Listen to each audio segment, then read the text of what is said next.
हरितालिका तीज व्रत कथा। भगवान शिव ने कहा, हे गौरी, पर्वतराज हिमालय पर गंगा के तट पर तुमने अपनी बाल्यावस्था में अधोमुखी होकर घोर तप किया था।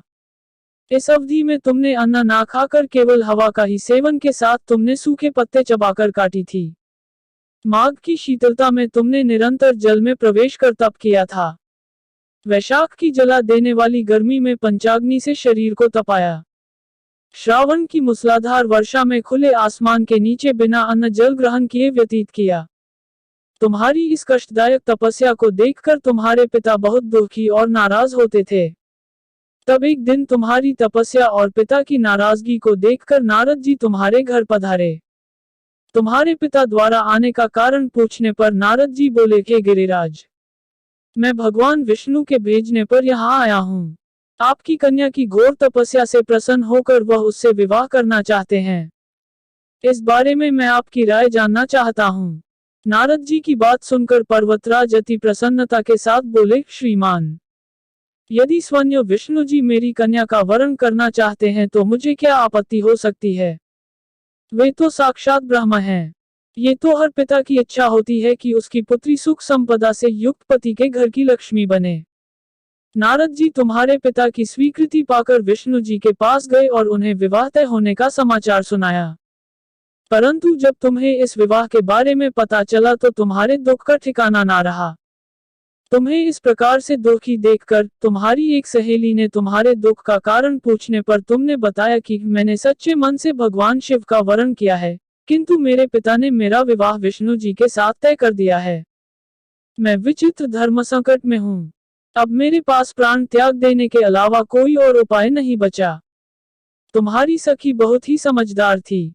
उसने कहा, प्राण छोड़ने का यहाँ कारण ही क्या है। संकट के समय धैर्य से काम लेना चाहिए। भारतीय नारी के जीवन की सार्थकता इसी में है कि जिसे मन से पति रूप में एक बार वरण कर लिया, जीवन पर्यंत उसी से निर्वाह करे।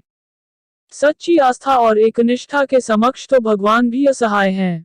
मैं तुम्हें घनघोर वन में ले चलती हूँ जो साधना थल भी है और जहाँ तुम्हारे पिता तुम्हें खोज भी नहीं पाएंगे। मुझे पूर्ण विश्वास है कि ईश्वर अवश्य ही तुम्हारी सहायता करेंगे। तुमने ऐसा ही किया। तुम्हारे पिता तुम्हें घर में न पाकर बड़े चिंतित और दुखी हुए। वो सोचने लगे कि मैंने तो विष्णु जी से अपनी पुत्री का विवाह तय कर दिया है। यदि भगवान विष्णु बारात लेकर आ गए और कन्या घर पर नहीं मिली तो बहुत अपमान होगा। ऐसा विचार कर पर्वतराज ने चारों ओर तुम्हारी खोज शुरू करवा दी।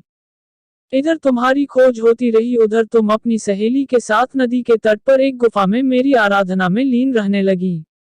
भाद्रपद तृतीय शुक्ल को हस्त नक्षत्र था। उस दिन तुमने रेत के शिवलिंग का निर्माण किया। रात भर मेरी स्तुति में गीत गाकर जागरण किया। तुम्हारी इस कठोर तपस्या के प्रभाव से मेरा आसन हिल उठा और मैं शीघ्र ही तुम्हारे पास पहुंचा और तुमसे वर मांगने को कहा। तब अपनी तपस्या के फलीभूत मुझे अपने समक्ष पाकर तुमने कहा, मैं आपको सच्चे मन से पति के रूप में वरण कर चुकी हूँ।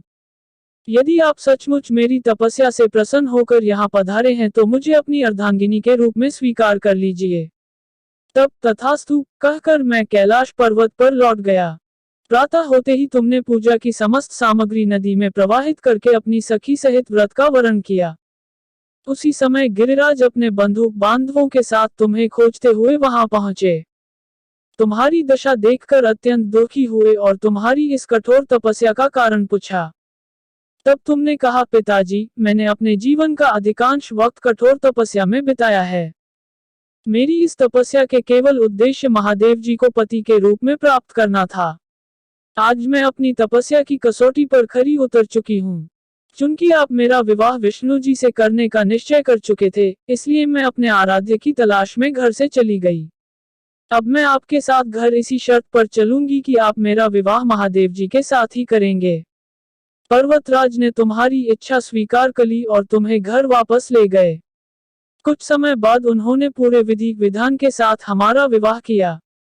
भगवान शिव ने आगे कहा, हे पार्वती, भाद्रपद की शुक्ल तृतीया को तुमने मेरी आराधना करके जो व्रत किया था, उसी के परिणाम स्वरूप हम दोनों का विवाह संभव हो सका। इस व्रत का महत्व यह है कि मैं इस व्रत को पूर्ण निष्ठा से करने वाली प्रत्येक स्त्री को मनवांछित फल देता हूँ। भगवान शिव ने पार्वती जी से कहा कि इस व्रत को जो भी स्त्री पूर्ण श्रद्धा से करेगी उसे तुम्हारी तरह अचल सुहाग प्राप्त होगा। इस व्रत को हरितालिका इसलिए कहा जाता है क्योंकि पार्वती की सखी उन्हें पिता और प्रदेश से हरकर जंगल में ले गई थी। हरित अर्थात हरण करना और तालिका अर्थात सखी।